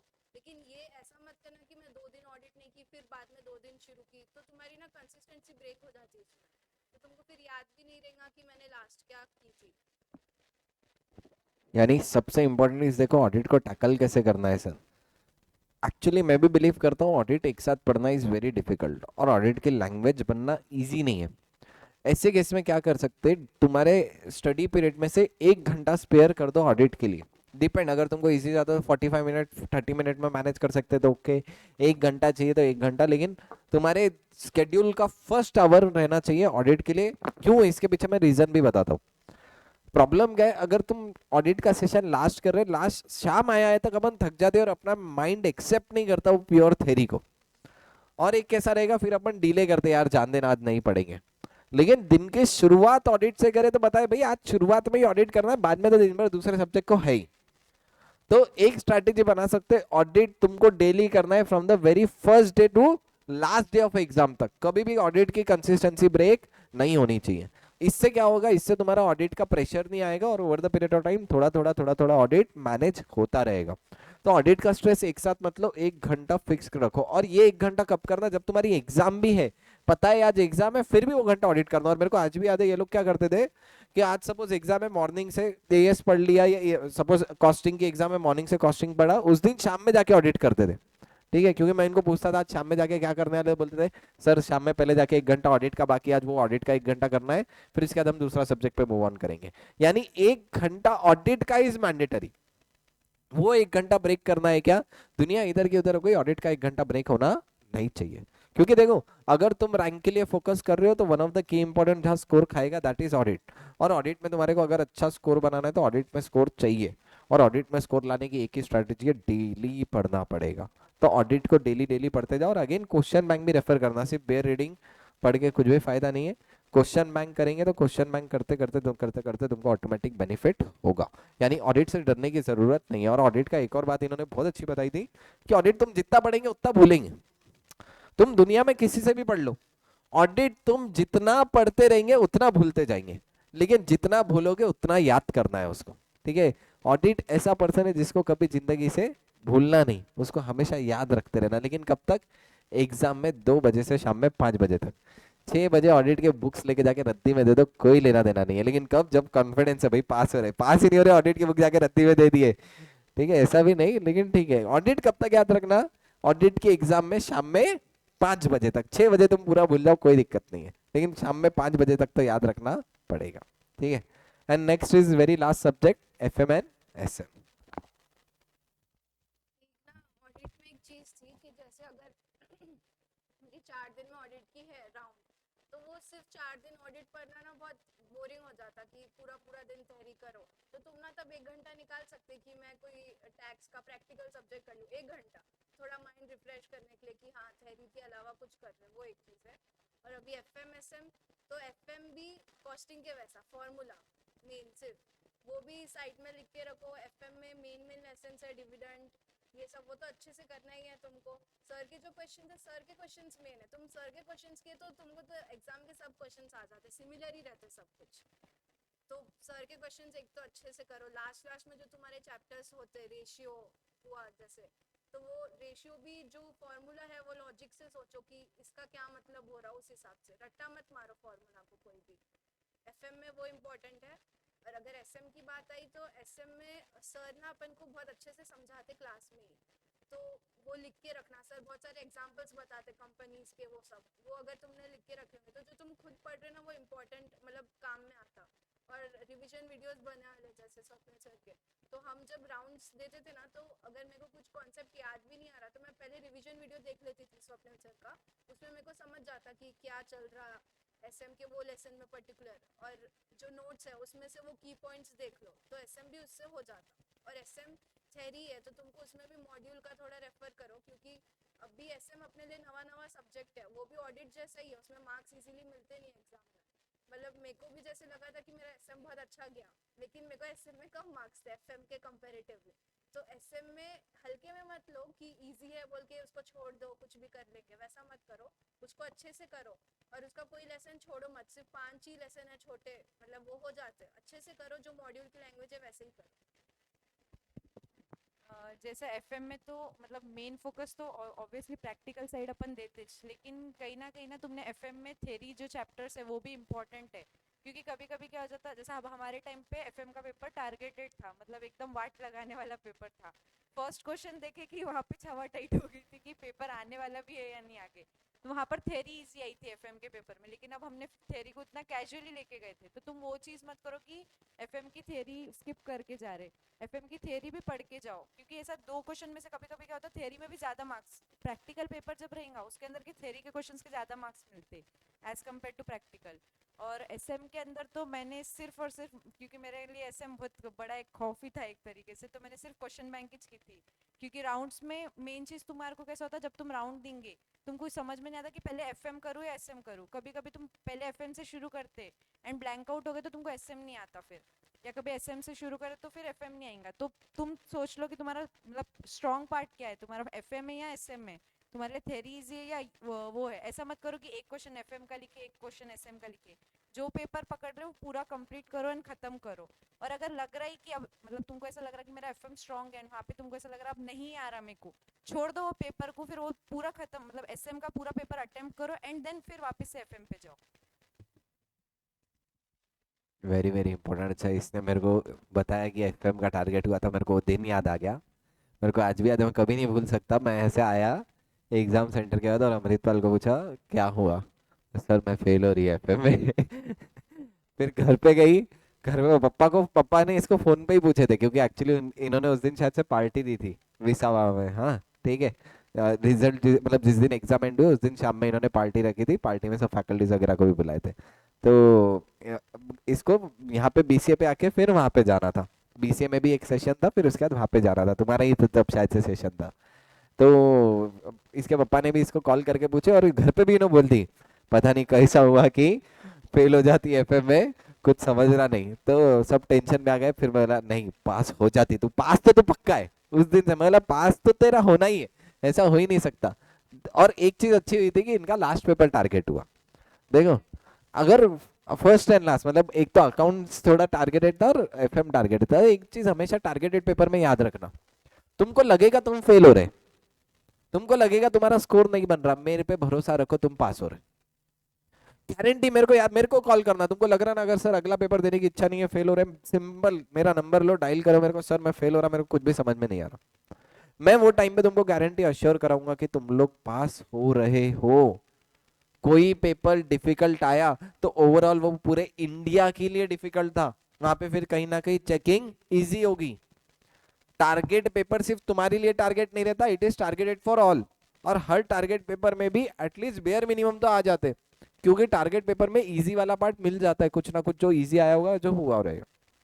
और सिर्फ अगेन तुम सोचेंगे मेरा एफएम स्ट्रांग है, एफएम के भरोसे जाना, ऐसा मत करो। एफएम भी इक्वली इंपॉर्टेंट है और एसएम भी इक्वली इंपॉर्टेंट है, क्योंकि दोनों का वेटेज भी 50-50 मार्क्स का है। तो एसएम को भी प्रायोरिटी दो और एफएम को भी प्रायोरिटी दो। एफएम को एसएम को इतना हल्के में मत लो। और अगेन एक चीज मेरे को अभी जस्ट याद आई, इन्होंने बोला ऑडिट के लोग सेल्फ खुद के ऑडियो नोट्स बनाते थे, हम कभी मांगेंगे नहीं इनके ऑडियो नोट्स, ठीक है। लेकिन again it is very very important part कि खुद के नोट्स बना, खुद के वॉइस नोट्स बनाना। देखो कैसा रहता, तुम किसकी भी रिवीजन वीडियो देखो, वो एट द एंड कैसा रहता, it is a boring part. लेकिन खुद की आवाज सुन रहे, खुद क्या बोले, खुद क्या बनाएंगे, उनमें थोड़ा ऐसा इंटरेस्ट आता है यार, अपन बोले। तो तुम ये चीज कर सकते हैं, बहुत अच्छा पॉइंट है कि अगर ऑडिट में तुमको डिफिकल्टी जा रही है तो खुद के ऑडियो नोट्स बनाओ और खुद के ऑडियो नोट्स रिपीटेटिवली टाइम सुनते रहना, जिससे तुमको क्या होगा, ऑडिट अच्छे से हो जाएगा। और अगेन कोई भी दिन पे पूरा थ्योरी सब्जेक्ट नहीं करना। अगर तुमको लग रहा पूरा थ्योरी सब्जेक्ट है तो एक आधा छोटा मोटा एक आध घंटे के लिए प्रैक्टिकल उठा सकते हैं। दिन भर ऑडिट है, एक आधा घंटा टैक्स उठा लिया, दिन भर लॉ है, एक आधा घंटा टैक्स उठा लिया, दिन भर प्रैक्टिकल, दिन भर थ्योरी अवॉइड करना, थ्योरी की जगह एक आध घंटा प्रैक्टिकल का भी ऐड ऑन कर सकते हो, ताकि तुमको कहीं ना कहीं ब्रेक डाउन ना हो। ऐसा नहीं वो एक घंटा टाइम पास करने के लिए इंस्टा के रील देख लिया, नहीं, थ्योरी से बोरा एक घंटा प्रैक्टिकल सब्जेक्ट लो, लेकिन मिस गाइड नहीं होना। बोलो बराबर है। अच्छा, यहाँ पे हो गया तुम्हारा सब्जेक्ट वाइज ब्रेकडाउन कर लिया। अब अपन ब्रेकडाउन करते हैं कि क्या ऐसा होगा 15 दिन 1 महीने बाद कि वो एक आधा दिन डाउन टाइम वाला आएगा क्या, और आएगा तो उसको कैसे टैकल करना है। तुमने कैसे टैकल किया था, तुमने क्या किया था जब वो एक दिन आया ऐसा? और वो एक दिन कितना था, एक दिन था, 7 दिन था, क्या था? पहले तो एक महीने भी नहीं आता था, हर 10-15 दिन में आता था वैसा दिन कि तुम पढ़ाई कर रहे हो और रोना आ जाता कि भाई इतनी पढ़ाई क्या ही करना है। तो ना तब सिर्फ ये सोचो, जिस दिन तुम्हारा रिजल्ट आएगा तब रिएक्शन तुम्हारा और तुम्हारे पेरेंट्स का क्या रहेगा, तुम वो सोचो ना। उससे ज्यादा खुशी की कोई चीज रह ही नहीं सकती कि तुम आगे और क्या अच्छा कर सकते। अब भी थोड़ा लो फील हो रहा, ठीक है, तो टाइम स्पेंड करो फैमिली के साथ, थोड़ा मम्मी के साथ जाके बात कर लो, मूड फ्रेश करो, फ्रेंड्स को कॉल करो, बात कर लो, ऐसा रिलैक्स हो जाओ। तब टेंशन नहीं लेना कि मेरे से हो ही नहीं रहा, कुछ भी नहीं हो रहा, वो मत सोचो। खुद को मोटिवेट करने की चीजें ढूंढो, तुमको पता है तुमको कौन सी चीज खुश कर सकती, वो चीज करो, फिर जाके थोड़ा टाइम स्पेंड कर लो। और आता है ऐसा, ये नॉर्मल है, सबके लिए नॉर्मल है। ऐसा मत सोचो मेरे को ही क्यों ये सब हो रहा, सबके लिए नॉर्मल है। 10-15 दिन, एक महीने में तुमको रोना आता है एकदम कि हो ही नहीं रहा, कुछ भी नहीं हो रहा, ठीक है, खुद को टाइम दो, रुक जाओ, पढ़ाई मत करो थोड़ी देर। जब तुम्हारा हो जाएगा ठीक कि अब मैं कर सकती, फिर शुरू करो। ऐसा खुद पे टेंशन नहीं लेना, कल तो एग्जाम है, मैं अभी करना ही पड़ेगा मेरे को, भले ही तुम खराब मूड है फिर भी पढ़ाई, ऐसा मत करो, क्योंकि दिमाग में कुछ जाएगा नहीं, चुप सिर्फ दिखाने के लिए तुम पढ़ते हो। हाँ मतलब अभी डाउन टाइम्स तो मतलब बहुत बार आने वाले हैं। पेपर खराब गया कि वो सबसे बड़ा डाउन टाइम रहता है कि अभी पेपर लिख कर आए फिर। लेकिन ये चीज़ है जैसे आप टेस्ट सीरीज में आप तुम अकाउंट्स का पेपर दे रहे हो और तुम्हारा पेपर अच्छा नहीं गया, उसके बाद तुमको ऐसा लगता है कि मतलब प्रैक्टिकल सब्जेक्ट है, ये भी नहीं हो रहा, अकाउंट सबसे इजी सब्जेक्ट है और मेरे से ये भी टैकल नहीं हो रहा, तो उसको वो चीज़ को पकड़ के मत बैठो, क्यों नहीं हो रहा वो देखो पहले चीज़ तो। और उसके वजह से तुम्हारा जो नेक्स्ट पेपर है उसके ऊपर भी इफेक्ट मत होने दो कि आज का पेपर अच्छा नहीं गया इसलिए सेकेंड राउंड का जो भी है वो मैं पढ़ ही नहीं रही हूँ, मैं आज दिन भर सिर्फ अकाउंट्स ही देख रही हूँ। वो हो गया ना, ठीक है अभी वो छोड़ दो, नेक्स्ट राउंड के टाइम पे भी देखेंगे अपन। लेकिन नेक्स्ट जो अपना जो नेक्स्ट सब्जेक्ट आ रहा है उसके ऊपर पूरा फोकस करो, उसके ऊपर अच्छा कोशिश करो कि देना है, क्योंकि ओवरऑल तुम्हारा जो ग्रुप के मतलब टोटल भी एग्रीगेट भी तुमको निकालना है और सब्जेक्ट वाइज भी निकालना है। सब्जेक्ट वाइज तुम 40 ऐसा सोचना कि हाँ 40 तो आ ही जाएंगे कुछ नहीं भी आए तो ग्रुप के अंदर भी तुमको एनहांस करना है। और जब डाउन टाइम आया तो ऐसे कोई भी मतलब गो टू पर्सन रहना तुम्हारा कि हाँ, जैसा मैं मम्मी के पास रहती थी कि और मैं रो भी देती थी मम्मी नहीं हो रहा है, फिर वो गो टू पर्सन ऐसा रहना कि तुमको मोटिवेट करे और डीमोटिवेट करे, ऐसा नहीं रहना। मतलब मम्मी लोग जनरली क्या करते हैं कि हाँ ठीक है नहीं हो रहा है ना, थोड़ा रिलैक्स कर एंड देन स्टार्ट कर वापस से। फिर टीचर्स के पास जाओ कि नहीं हो रहा है, क्यों नहीं हो रहा है, तो फिर उन्होंने समझाएंगे कि डिफिकल्टी कहाँ आ रही, क्योंकि अपन खुद को देखते हो, उन्होंने अपने जैसे 100 बच्चों को ऑलरेडी देख लिए कि क्या है उनका क्या है, तो फिर उन्होंने अपने को समझाएंगे कि कैसा करना है वो चीज़ को टैकल। एक चीज है कि जो अपने राउंड्स रहते ना तो अपने साथ गेम होता है राउंड से, मैं बोलती क्यों। फर्स्ट राउंड सर ये लोग इतना इजी निकालते कि तुमको इतने अच्छे मार्क्स आएंगे ना तुम बहुत खुश हो जाते। सेकंड राउंड या थर्ड राउंड ऐसा हार्ड निकालेंगे ना कि तुमको अच्छे मार्क्स आएंगे ही नहीं, तो तुम बहुत डिमोटिवेट हो जाते कि मेरे को आ नहीं रहा बोल के। तो हमारे टाइम पे भी क्या हुआ था, मेरे फ्रेंड्स है वो बोले कि मेरे को तो इसमें मार्क्स ही नहीं आ रहे, तो वो दिए ही नहीं फिर बाकी के राउंड। तो तुम उसको ना ऐसा ऐसा मत पकड़ो कि मेरे को आ रहा नहीं, उसको तुम चैलेंज लो, मेरे को नहीं आ रहा तो मैं उसको और करके दिखाऊंगी नेक्स्ट राउंड, भले ही फिर नेक्स्ट राउंड कितना भी हार्ड है मेरे को अब करके ही दिखाना है। वैसा पकड़ो, क्योंकि रहेगा ऐसा तुम्हारा स्टार्टिंग में इजी फिर हार्ड फिर इजी हार्ड ऐसा आते रहो, उस पर ध्यान देना। यानी क्या समझा, टेस्ट सीरीज में गेम होने वाला है। एक्चुअली ऐसा नहीं है, देखो इट इज ऑल अबाउट कुछ चीज़ें किस तरीके से ज़रूरी है, कौन से टाइम पे कौन सी चीज़ें टैकल करना है, उस अकॉर्डिंग राउंड्स की स्ट्रैटेजी प्रिपेयर होती है, that is useful for your self. ऐसा है।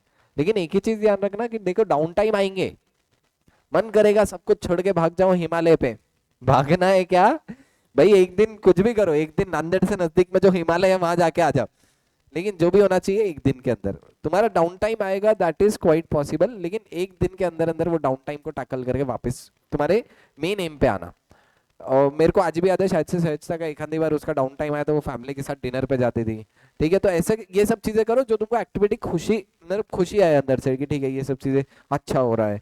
और इनफैक्ट डाउन टाइम ये भी होंगे कि सपोज बीसीए में पेपर खराब गया, रोते बैठना और खराब खराब खराब, नहीं करना है ऐसे। जो हो गया वो हो गया, अगले जब आएगा उसका तब अगला देखेंगे। अभी क्या करो, जो हाथ में अगला पेपर है अगला पेपर के लिए स्टार्ट करो। और डाउन टाइम डेफिनेटली आएंगे, खाली वो टाइम पे खुद को मोटिवेशन के सोर्स ढूंढना। जैसे तुम्हारा मोटिवेशन का सोर्स क्या रह सकता है, तुम्हारे पेरेंट्स रह सकते हैं, तुम्हारे पेरेंट्स सबसे ज्यादा खुश रहेंगे तुम्हारे रिजल्ट पे, या और कोई ऐसे कुछ भी मोटिवेशन रह सकता है। तो वो पॉइंट्स याद करना कि भाई जब मेरा रिजल्ट आएगा और जब मैं इतने एफर्ट लगा के जो चीज़ के लिए एफर्ट लगा रहा हूँ वो चीज़ का एफर्ट का आउटकम आएगा तब मेरे को कितनी खुशी होगी। ये सबसे की इंपॉर्टेंट थिंग है ना। तो ये चीजें ध्यान में रखो, जब भी तुम्हारा ऐसा डाउन टाइम आएगा, डाउन टाइम्स डेफिनेटली आएंगे, डाउन टाइम्स डेफिनेटली आएंगे। तो डाउन टाइम आएंगे जब भी इतनी बात ध्यान रखना कि भाई मेरे को ये चीजें अच्छे से टैकल करनी है और सब कुछ हो जाएगा। ऐसा है, नथिंग इज इम्पॉसिबल, बस खुद के ऊपर भरोसा रखो। ये वो बोलते हैं ना, जब अच्छा चीजें चल रही तब भी बोलना ये समय भी बीत जाएगा, जब बुरी चीजें हो रही तब भी ये समय भी बीत जाएगा। जैसे तुम्हारे ये 3 महीने अभी तक तुम्हारे ना, क्या हो गया, अरे सही टाइम पे देख ले, रुको कैमरा बंद हो गया।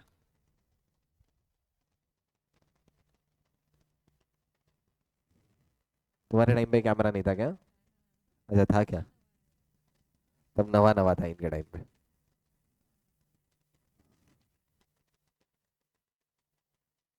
अरे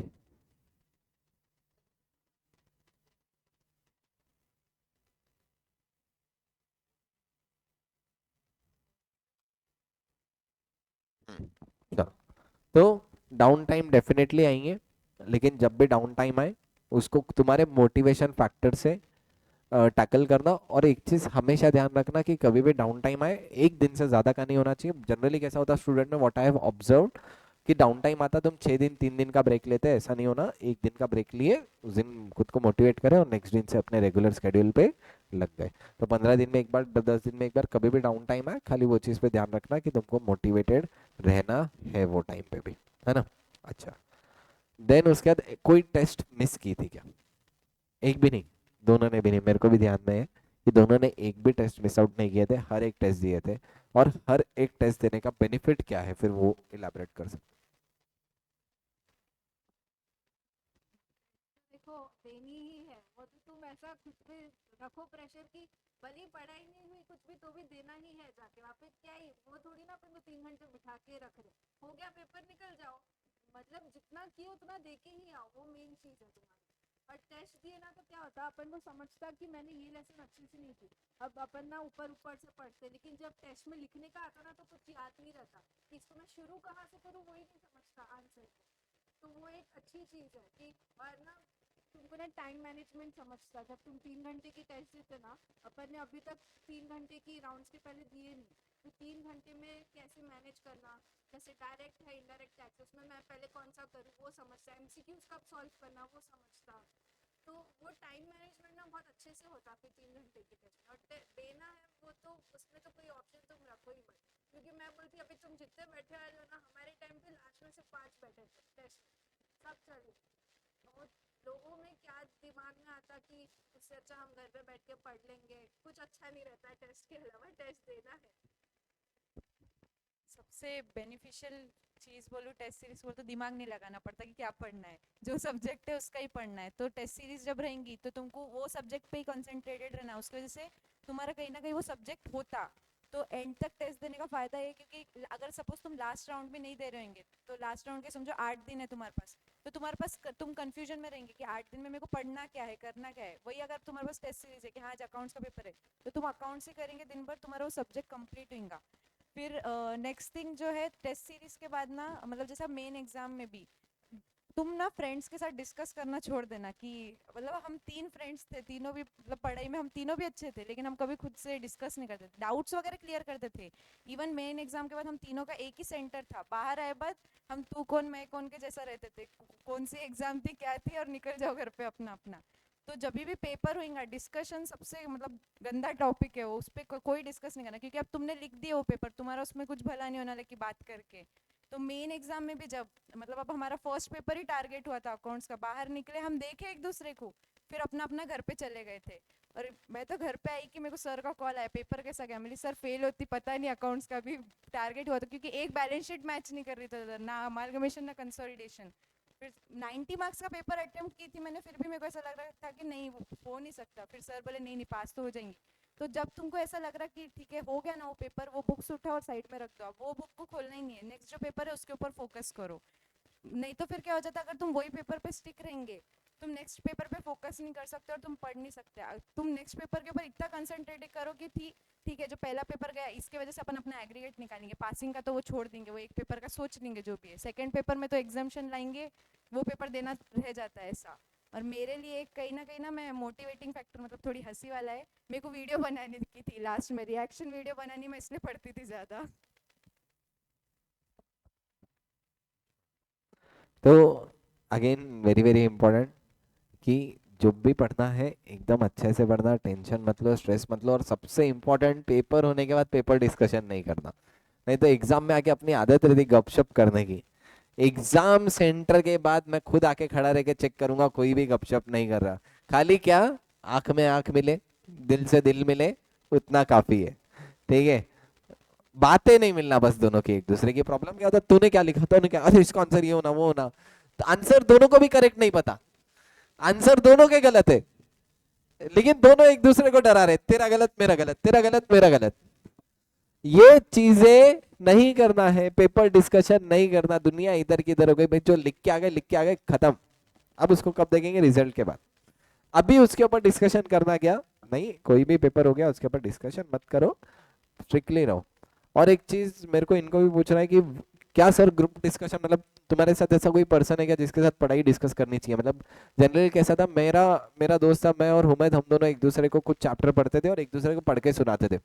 मतलब आज मैंने एक एएस पढ़ लिया, कल को वो एएस पढ़ेगा, वो एएस उसका मेरे को सुनाएगा, मैं मेरा एएस सुनाता हूँ। तो ये सब स्ट्रैटेजीज भी तुम फॉलो कर सकते हो। तुम लोगों ने ऐसा कुछ किया था क्या किसी के साथ? हाँ, तो वो थोड़ा इलाबरेट कर। हमारा ना ग्रुप था, मतलब हम 3 जनों का, तो हमारा ऐसा था कि जीएसटी का मेन, क्योंकि जीएसटी हमारा उतना रिवाइज नहीं हुआ था, तो हमको ऐसा कॉन्फिडेंस नहीं था कि जीएसटी हो रहा है नहीं। तो अब जैसा फर्स्ट है सप्लाई का चैप्टर है, एक जन पढ़ के आएंगे सेक्शन 7, उन्हें आएंगे और पूरा समझा देंगे, और उसके अंदर हमने ट्रिक्स बनाए थे कि अच्छा इसको इस सप्लाई के अंदर कौन से शेड्यूल के अंदर कैसा है, तो उसके अंदर हमने ट्रिक्स बनाए कि इसको ऐसा याद करना है। विशाल सर काफी ट्रिक्स बोलते, लेकिन कहीं ना कहीं कुछ कुछ जगह नहीं बोलते थे, तो हम अपना बनाते थे कि एमपीएमएलए गया, ऐसा कुछ भी फालतू के ट्रिक्स जो तुमको याद रहना है ऐसे ही बनाने पड़ेंगे। तो हम तीनों क्या करते थे कि रोज एक एक 15-20 मिनट का मतलब वो सेक्शन रिवाइज करेंगे।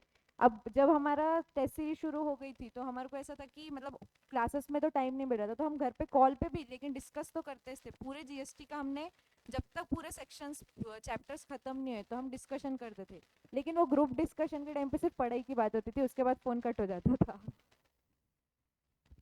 जीएसटी में एक बार ये देखो कि सर जो अपन को बोलते हैं ना चार्ट्स लिखने को, और जो सर की बुक है, तो एक बार उसको क्रॉस चेक करो, उसमें टाइम वेस्ट मत डालो पूरे चार्ट्स लिखने को, क्योंकि वो ऑलरेडी चार्ट बुक में बने रहते हैं। मेरे टाइम पे हुआ था कि हमने लिखे भी थे लेकिन अलग से चार्ट्स रहते, एक बार वो क्रॉस चेक करना। और अगर ग्रुप डिस्कशन अगर तुम कंफर्टेबल हो इसके कोई भी फ्रेंड्स के साथ तो करना अच्छे से। अगर तुमको ना ऐसा फील हो रहा कि नहीं करना है तो ठीक है, इट्स नॉर्मल, मत करो। अगर हो रहा कोई सब्जेक्ट है जो तुमको समझ रहा नहीं, इनकम टैक्स, वो तेरी फ्रेंड को अच्छे से आता होगा, ठीक है, उसको कॉल करके पूछो इसका मतलब क्या है। तब ऐसा अंदर से फील मत करो कि मैं नहीं पूछूंगी, अच्छा नहीं लगता, वो तो छोड़ ही दो वो सब। किसी को भी कॉल करो, कोई भी कॉन्सेप्ट पूछो, नहीं समझ आया तो डायरेक्ट कॉल करना और पूछना किसको। तो मेरे को आज भी याद है, शायद से इन तीनों का ग्रुप सच था, अमृतपाल और गौरी, तीन, भूमिका। अच्छा, इन तीनों का ग्रुप था। ये लोगों का जीएसटी एंड एंड में रह गया था। जीएसटी अभी कैसा, बाकी सब तो टेस्ट हो रहे तो वो प्रेशर से पढ़ लेते, जीएसटी नहीं पढ़ते। तो इन्होंने शायद से ऐसा डिसाइड किया था कि हम रोज एक सेक्शन सचता पढ़ी, एक सेक्शन अमृतपाल और एक सेक्शन भूमिका। तीनों ने एक सेक्शन पढ़ा, तीनों आएंगे एक जगह पे या कॉल पे और अपने अपने सेक्शन के बारे में बताएंगे। इससे क्या होगा, इसने जो अपने सेक्शन के बारे में रिसर्च की वो दूसरे दो को पता लगी, सेकंड जो रिसर्च की वो पहले दो को, और थर्ड ने जो देखी वो फर्स्ट दो को। इन दोनों को ऐसे एक दूसरे की रिसर्च आउटकम फटाफट क्विक वे में हो सकता है। अच्छा, तीन, मेरे को ऐसा लगता है मैक्सिमम इट शुड भी 3 लोगों के ग्रुप के ऊपर का नहीं होना चाहिए। 3 लोग, 2 लोग इज बस। तुम 5 लोग 6 लोग मिलके ऐसा नहीं होता, 2-3 लोग काफी है अगर तुमको करना है तो। अगेन ये कब, जब तुमको ये पॉजिटिव चीजें दे रहा है जैसे बताया, नहीं तो इधर उधर के गॉसिप चालू है, तेरा क्या, तेरा जिंदगी में क्या चल रहा है, उसका क्या, वो सब चीजें नहीं होना। जिसके साथ ग्रुप डिस्कशन करो ये चीज पता रहना चाहिए। देखो गॉसिप इनके पास भी बहुत थी, सब बैठते, बोल रहा हूँ पूरे 1.5 साल 1 साल साथ में बैठे। ऐसा है, मतलब ऐसा था तुम्हारे बैच में तो मैं बोलता, तुम्हारे बैच में मेरी 1.5 घंटे की क्लास 1 घंटे 15 मिनट 1 घंटे 20 मिनट की होती थी। इनके बैच में मेरी 1.5 घंटे की क्लास 45-50 मिनट ही होती थी। मतलब ये 20 मिनट तो मेरा पूरी क्लास में टाइम पास, मतलब इधर उधर की बातें, ऐसा आज क्या हुआ, आज ये क्लास में हुआ, वो क्लास में ऐसा। तो गॉसिप ऐसा नहीं है सबके पास रहता, बातें करने को सबके पास चर्चा है, लेकिन अपने लिए अपनी प्रायोरिटी पता रहना कि अपने लिए प्रायोरिटी क्या है। अगर अपने लिए एट प्रेजेंट प्रायोरिटी पढ़ाई है तो पढ़ाई के बारे में डिस्कशन करना, दूसरी बातों के बारे में डिस्कशन करना नहीं है। अच्छा, और कुछ मेरे को ऐसा मोस्टली लगता है मैंने सब कुछ कवर किया। एग्जाम एंड पे क्या करना, 1.5 दिन में करना, सब्जेक्ट स्पेसिफिक कवर कर लिया, क्या मेंटालिटी थी, ब्रेकडाउन क्या था, हर एक चीज कवर कर लिए। इसके अलावा भी तुम्हारे मन में कुछ क्वेश्चन है क्या, अगर एनीवन, किसी को कुछ क्वेश्चन है तो? अच्छा, एक कुछ अमृतपाल को बोलो। एक ना चीज ये हमारे में थी कि जैसा मैं और सज्जू क्या करते थे कि अगर आप आज हम दोनों के ना चैप्टर्स जो भी है टेस्ट है, तो उसके पहले हम क्या करते थे खुद से जब सॉल्व करते तो ऑब्वियसली बहुत सारे डाउट्स आते, तो हम दोनों मतलब ऐसा निकालते थे टाइम कि आज, हाँ आज ये वाला चैप्टर है सप्लाई है सपोज, तो सप्लाई के ऊपर तेको जो डाउट्स है और मेरे को जो डाउट्स है दोनों क्लियर करते थे कहीं ना कहीं। फिर वहाँ पे हमारा जो कॉमन डाउट है ऐसा लग रहा है कि नहीं ये समझ ही नहीं आ रहा है, देन हम टीचर्स के पास जाते थे कि हाँ ये चीज़ ऐसी है, और फिर उस पर भी हमारे काफ़ी लंबे डिस्कशंस होते थे कि ये क्यों है क्यों नहीं है। मतलब कोई भी टीचर के पास जाओ 1 घंटे से पहले हम निकलते ही नहीं थे बाहर। तो इनकी स्पेशलिटी थी, मेरे को पता था अगर ये दोनों आ रहे, मेरा 1 घंटा आगे का नहीं है। मैं ऑलरेडी देखता था मेरी स्केड्यूल में 1 घंटा कब का फुर्सत में, तभी बुलाता था। स्पेशली मैंने सबको देखा है कि इन्होंने दिनेश सर के पास भी 1.5-1.5 2 घंटे बैठ जाते थे, ठीक है, ये राव सर के पास देखा है मैंने इनको, स्वप्निल सर के पास देखा है ऐसा। तो डाउट्स आएंगे, डेफिनेटली आएंगे, लेकिन जब भी डाउट आए एक साथ उसको जमा करो, घड़ी घड़ी छोटे छोटे ब्रेक पे पूछने में टाइम वेस्ट मत करो, एक साथ डाउट को कोलेट कर लो और वो पूरे डाउट फिर एक साथ डिस्कस कर लेना, जिससे क्या हो तुम्हारा डाउट डाउट सॉल्व करने में ज्यादा टाइम वेस्ट ना हो, है ना। तो इसलिए एक साथ डाउट्स को जमा करके एक साथ भी डाउट्स क्लियर कर सकते हैं। एनीथिंग एल्स जो तुम लोगों को लगता है तुम में से किसी को कुछ क्वेश्चन मार्क और बचा है? एनीथिंग किसी के मन में कुछ है? या एंड करना है फिर? देखो, अगेन आई होप कि जो सब इनसाइट्स इंफॉर्मेशन इन्होंने दिए that was useful for your preparation, ठीक है। और एक चीज, एक बात बताऊं क्या, ये 3 महीने की जर्नी तुम्हारे लाइफ की सबसे इम्पोर्टेंट है, सही बता रहा हूँ, सबसे इम्पोर्टेंट। और मैं भी बोल रहा हूँ, मेरे साइड से मैं 200% तुम्हारे लिए अवेलेबल हूँ। तुमको कुछ भी यहाँ से 3 महीने तक कोई भी चीज़ पे, कोई भी पॉइंट पे, कोई भी टाइम पे मेरे को कॉल कर सकते हैं, रात में आधी रात को भी कॉल करो। वो बात अलग है, मैं शायद उठाऊंगा नहीं लेकिन ठीक है, आई विल ट्राई, सुबह उठ के सबसे पहले तुमको कॉल करूंगा। लेकिन ये 3 महीने की जर्नी में ठीक तरीके से पढ़ना और इसी का आउटकम मेरे को निकल के आएगा। और एक बात बताओगे, टेस्ट सीरीज मेरे इन्होंने बोला 5, मेरे को नहीं लगता तुम्हारे क्लास में से 5 जन रहेंगे। अब ऐसा है एटलीस्ट कि लास्ट टेस्ट सीरीज तक तुम्हारे क्लास में 20+ बच्चे तो रहने चाहिए, ठीक है। तो इतना अब तुमको माइंड में क्लैरिटी रहना कि ये चीजें मिस आउट नहीं करनी है, क्योंकि एक बात बताओ क्या, जो टेस्ट सीरीज देता आज तक की बीसीए की हिस्ट्री में वही टॉप मारता। ऐसा कोई स्टूडेंट टॉप नहीं मारता जो टेस्ट सीरीज ना दिया हो, क्योंकि टेस्ट सीरीज दे के एडवांटेज है, बच्चों को लगता है हम बहुत होशियार हो गए। लेकिन तुम लोगों के लिए जब टेस्ट सीरीज बनाए, हमारा बहुत सारी चीजें इन्वॉल्व है, बहुत सारी स्ट्रैटेजी इन्वॉल्व है, हम 3-3 घंटे तक हम फैकल्टी से एक दूसरे से झगड़ते, ऐसा नहीं होना चाहिए, वैसा नहीं होना चाहिए। नहीं तो टेस्ट सीरीज शेड्यूल बनाने को क्या बताओ, एक दिन में बन जाए, हमारा 7-7 दिन क्यों लगता है, हमारे झगड़े होते हैं आपस में, ऐसे नहीं ऐसे करना, ऐसे नहीं ऐसे करना। तो जब भी तुम्हारे लिए टेस्ट सीरीज भी बना रहे, तो टेस्ट सीरीज बहुत ज्यादा सब लोगों का दिमाग लगा के बनाए जो तुम्हारे लिए बेनिफिशियल हो। और हर बार वी ट्राई टू इम्प्रूव, जैसे लास्ट टाइम 50% का एक ही राउंड था, 100 के 2 थे, अब की बार टाइम मिला तो वो व्हाट वी हैव इम्प्रूव की 50% के 2 किए और 100 का 2 किए। तो हर एक चीज टाइमली बेसिस पे अमेंड होगी। खाली तुमको एक चीज याद रखना है कि टेस्ट सीरीज के अकॉर्डिंग पढ़ते रहो, ज्यादा टेंशन लेने की जरूरत नहीं है, that is the key strategy. और दूसरी स्ट्रैटेजीज 8 घंटे डेली पढ़ते रहना है। अच्छा मेरे को बताए, तुम्हारे कुछ लेक्चर्स पेंडिंग रहेंगे, जो लेक्चर्स पेंडेंसी है डिसाइड करो, डेली एक लेक्चर करना डेली एक एक लेक्चर करके यहाँ से 1 महीने तक ऐसा टारगेट ही रखो कि एक महीना 20 दिन 25 दिन, सॉरी, यहाँ से 1 महीना 20 दिन 25 दिन जो भी है, मेरे को डेली एक एक लेक्चर करना है, तो ऑटोमेटिक तुम्हारी जो भी लेक्चर्स की पेंडेंसी है वो हो जाएगी, है ना। और अगेन जैसे इनके बैच में मैंने अनाउंस किया था कि अगर तुमको है कि सर 100 डेज स्ट्रीक मेंटेन करनी है, तुम डेफिनेटली मेरे को मैसेज कर सकते, ठीक है। और मैं तो बोलता, जो 100 डेज मैसेज करेगा मैं उसको ट्राई करूंगा कुछ ना कुछ गिफ्ट देने का, जो प्रॉपर 100, क्योंकि ये 100 days not just gift purpose के लिए करो, कुछ भी करो, कुछ भी माइंडसेट सोच के करो, लेकिन फॉलो करो। बेनिफिट मेरा नहीं है, बेनिफिट एट द एंड तुम्हारा है। और मेरा बेनिफिट क्या है, मेरे को चाहिए यार तुम्हारे बैच में से ऐसे धुआंधार तूफान रिजल्ट आने चाहिए। इनके बैच ने इतना तूफान रिजल्ट लेके आए थे, इनके बैच से एकदम मैं बोलता ना, एकदम मेरे को ऐसा बैच कंप्लीट होने बाद एकदम वो सेटिस्फैक्शन वाला फील हुआ कि भाई ठीक है, जो किया, जैसा किया, जब किया, रिजल्ट परफेक्ट आया। तो एट द एंड लोग बोलते रिजल्ट मैटर मैटर करता, रिजल्ट मैटर करेगा, और उसी के लिए अपने को एम करना है। तो तुम भी यहाँ से अब जैसे अभी 1 तारीख से पकड़ो, ठीक है, 1 तारीख से कंटिन्यूअसली जब तक तुम्हारे एग्जाम से तब तक मेरे को डेली मैसेज करना, रात में खाली 1-2 मिनट निकालना, मेरे को मैसेज कर देना सर। और मैसेज करते टाइम मैंने इनको मैसेज का भी फॉर्मेट बताया था, Day 1 फॉर्मेट मेरा एक फिक्स है, वही फॉर्मेट में मैं तुमको भी फॉरवर्ड कर दूंगा, जो भी मेरे को मैसेज करेगा उसका हमारा फॉर्मेट फिक्स है। Day 1 सब्जेक्ट आवर्स, उसके अंदर टॉपिक वाइज हम बाइफरकेट कर लेते हैं। सपोज एक 6 घंटे किए, 6 घंटे में अकाउंट्स के कौन से टॉपिक किए, ठीक है। FM 3 घंटे किया तो FM में 3 घंटे में कौन से टॉपिक कंप्लीट किए। तो ये हमारा मैसेज का स्ट्रक्चर फिक्स रहेगा, ऐसा Day 1 Day 2 Day 3 Day 4 Day 5 Day 6 Day 7 ऐसे अपना चलते रहेगा। इनका शायद से 110 डेज तक, 115 डेज तक गया था, ऐसा है। तो यही स्ट्रीक है, देखो स्नैपचैट की स्ट्रीक तो हर कोई मेंटेन करता है, वो बच्चे मेंटेन करते हैं, तुमको मेंटेन करना है तो कौन सी स्ट्रीक मेंटेन करेंगे, स्टडी स्ट्रीक, ठीक है। तो ये स्ट्रक्चर रहने वाला है यहाँ से 3 महीने। डेफिनेटली तुमको कभी भी कुछ भी डाउट है, मैं या इनसे भी अगर तुमको बाद में लगता है कुछ दोनों से डाउट है, तो definitely you can connect with them directly और यू कनेक्ट विद अस, हम इनसे कनेक्ट करा के देंगे, कि क्या कहीं पे भी डाउट है और उसको कैसे क्लैरिफाई करना है। लेकिन अगेन एम होना चाहिए बॉस, अब इंटरमीडिएट में 2025 में एकदम तूफान रिजल्ट लाना है। और एक ही जोश हमेशा याद रखना लाइफ में, कोई भी चीज इतनी बड़ी नहीं है जिसको तुम अचीव नहीं कर पाओ। Everything is achievable, everything is possible. अगर तुमने सोच लिया रैंक ला सकते हो, तुम ला सकते हो, कोई उसमें सेकंड थॉट ही नहीं है। खाली एक ही चीज ध्यान रखना, अब अपने को एफर्ट लगाने हैं, अब सर मेन टाइम है, अब हम करके दिखाएंगे। यहां से ऐसा ध्यान रखना सर, एक एक दिन आप देखो, हम देखते रह जाओगे, ऐसा करके दिखाएंगे। अब तक जो नहीं किया तुमने, अब तक जो तुमने कभी सोचा भी नहीं, वो चीजें करो। यहाँ से 3 महीने इस तरीके से पढ़ना कि तुमको ऐसा लगे कि भाई 3 महीने बाद बैठ के सेटिस्फाइड हो। मेरे को एक चीज पक्का थी ये दोनों से, कि ये दोनों 3 महीने के बाद एग्जाम्स होने के बाद एटलीस्ट सेटिस्फाई थे कि भाई हमने जो पढ़ा, जैसा पढ़ा, अच्छा पढ़ा, what ever will be the result.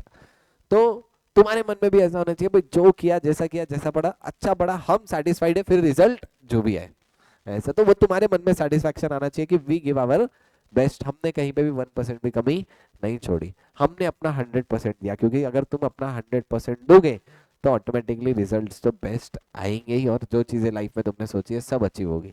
लेकिन एवरीथिंग टेक्स टाइम्स। और एक बात बताओ क्या boss, CA intermediate is game about consistency and self belief and confidence. जिस दिन सेल्फ बिलीफ कॉन्फिडेंस गया उस दिन आउट हो गए, जिस दिन कंसिस्टेंसी ब्रेक हुई उस दिन आउट हो गए। तो दो चीजें कभी भी ब्रेक नहीं होना, एक तो कंसिस्टेंसी और कॉन्फिडेंस। कॉन्फिडेंस हमेशा अपन ऐसे सोचना ये अपन ही किंग है, अपन ही दुनिया को रूल करने वाले, अपन ही रैंकर है, AIR 1 है अपन। बोलो खुद को आज जाके घर पे ऐसा आईने में जाके देखने का, यही चाहिए AIR 1। ठीक है, ये जो भी तुम्हारा एम हो, वो अपन तो सीए है, खुद को ऐसे इमेजिन करो। तो this things will motivate you to work hard for your CA inter में 2025 प्रिपरेशन। और अगेन सब्जेक्ट वाइज एवरीथिंग जो भी तुम्हारी चीज़ें रिक्वायर्ड है वो चीज़ें timely time to time basis पे आते रहेंगे। जस्ट स्टे कनेक्टेड, और जो भी तुमको लगता है कभी भी कुछ भी डाउट आए यू कैन डेफिनेटली मेरे को कॉल कर सकते हो, मेरे को मैसेज कर सकते हो। और जो स्ट्रीक मेंटेन करना है उसका मेरा नंबर भी होगा तुम्हारे पास, 8668423520। ठीक है, तो ये वाला जो नंबर है मेरा पर्सनल वाला नंबर है, उस पर डेफिनेटली तुम लोग मैसेज करना। और मैं हर एक चीज़ ट्राई करूंगा दे, मैं तो मोस्टली ट्राई करूंगा जब भी तुम्हारा कंसिस्टेंसी ब्रेक हो या मेरे को लगे कि तुम्हारे आवर्स नहीं बैठ रहे, तो मैं खुद से कॉल कर लिया करूंगा तुमको, जितना हो सके मैक्सिमम, है ना। Yes, anything else. So we are very much thankful, ये लोगों ने अपने आर्टिकलशिप का इम्पोर्टेंट एक एक घंटा 1.5 घंटा, क्योंकि बॉस से प्रिंसिपल से परमिशन लेना और आना, इट इज़ अ वेरी, ठीक है, हो जाता मैनेज, उतना कोई है नहीं इनके पर। लेकिन थैंक यू सो मच दोनों के लिए भी। और मैं इन दोनों को लिए इसलिए बुलाने का रीज़न भी यही है, इनको मैं हक से बोल सकता, मतलब कल शाम में मैंने इनको ऐसे ही कॉल किया कि तुम दोनों को आना है बस, और इन्होंने ठीक है सर हम पहुंच जाएंगे, टाइम बोल दो आप। ऐसा है, शायद अगले साल तुम में से 3-4 लोग या तुम में से पूरी क्लास को अपन यहाँ पे ऐसे बिठाई गए ठीक है, सबसे एक एक क्वेश्चन पूछेंगे, इस तरीके का रिजल्ट लेके आओ। तो ऐसा है, नहीं इनके पूरे ओवरऑल बैच में ही ऐसे सबको हक से बुला सकता था, लेकिन ITZ जो मेरे लिए कन्वीनियंट था, इन दोनों को बुलाया। I am very much thankful तुम दोनों आए। ठीक है, थैंक यू सो मच। आगे भी अगर तुमको डाउट आता है या कुछ भी लगता है तो definitely you can connect with us. Thank you so much.